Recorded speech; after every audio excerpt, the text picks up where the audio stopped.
महारानी कहीं की करोड़पति हैं जो हमारे पैरों से जमीन खिसक जाएगी। अरे अपनी अमीरी का रोब तब दिखाना जब अच्छे कपड़े पहन ले। और तुझे देखकर साफ पता चल रहा है कि तू गांव की गवार है और तेरे कपड़ों में से भी कितनी बदबू आ रही है। पता नहीं कितने दिनों से नहाई भी नहीं होगी। अरे यार तुम भी किससे बोल रही हो? तुम्हें इसकी हालत को देख करके नहीं लग रहा है कि ये खेतों में काम करती होगी, भैंसों का गोबर उठाती होगी? अब ये सब काम करने के बाद बेचारी के कपड़ों से तो बदबू आएगी ही। और हाँ, गांव के लोगों को ज्यादा नहाने को ही कहाँ मिलता है, बेचारे 8-8 दिनों में तो नहाते हैं वो। देखो, अगर तुम लोग शहर से हो तो इसका मतलब ये नहीं है कि तुम गांव वालों की बेइज्जती करोगे। तुम्हें कोई अधिकार नहीं है उनकी बेइज्जती करने का। ये कानून का पाठ ना तू हमें मत पढ़ा। हमें किसकी बेइज्जती करनी है और किसकी नहीं करनी है वो सब हम डिसाइड करेंगे। तू डिसाइड करने वाली कोई नहीं होती है। अरे हमने तुझसे 1-2 फोटो क्या निकलवा लिया, तू तो अपनी औकात ही भूल गई और अपने आप को हमसे कंपेयर करने लगी।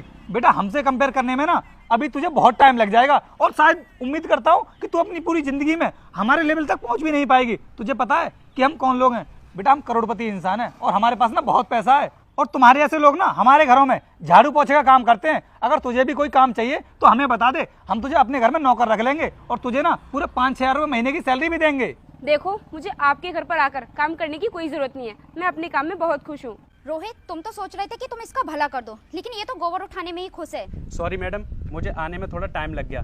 आइए चलिए। ठीक है। अरे रुकिए सर, आप इस गवार को कहाँ लेकर के जा रहे हो और कौन है ये?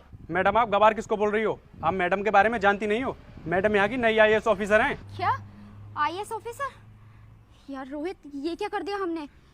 यार हमको तो पता भी नहीं था कि ये यहाँ की IAS ऑफिसर हैं और हमने तो इनके साथ में बहुत बदतमीजी से बात की है। यार काजल अब क्या होगा? यार एक काम करते हैं, मैडम से माफ़ी मांग लेते हैं। सॉरी मैडम, हमको नहीं पता था कि आप इस ज़िले की नई IAS ऑफिसर हैं, वरना हम भूल कर भी आपके साथ बदतमीजी नहीं करते। क्या मैडम इन लोगों ने तुम्हारे साथ बदतमीजी की है? मैडम आप बोलो तो इन्हें ले जाकर थाने में डाल दूँ?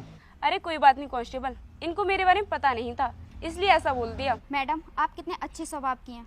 हमने आपके साथ कितनी बदतमीजी की, फिर भी आपने हमें ऐसे ही माफ़ कर दिया। मैंने तुम्हें इसलिए माफ कर दिया क्योंकि मैं तुम्हारी तरह बदतमीज नहीं हूँ। जिस तरह तुम मेरी बेइज्जती कर रहे थे, अगर मैं चाहती तो उस वक्त तुम्हें सबक सिखा सकती थी, लेकिन फिर तुम में और मुझ में फर्क ही क्या रह जाता। लेकिन फिर भी एक बात मैं तुमसे कहूंगी, कभी भी साड़ी पहनने वाली औरत का मजाक मत बनाना।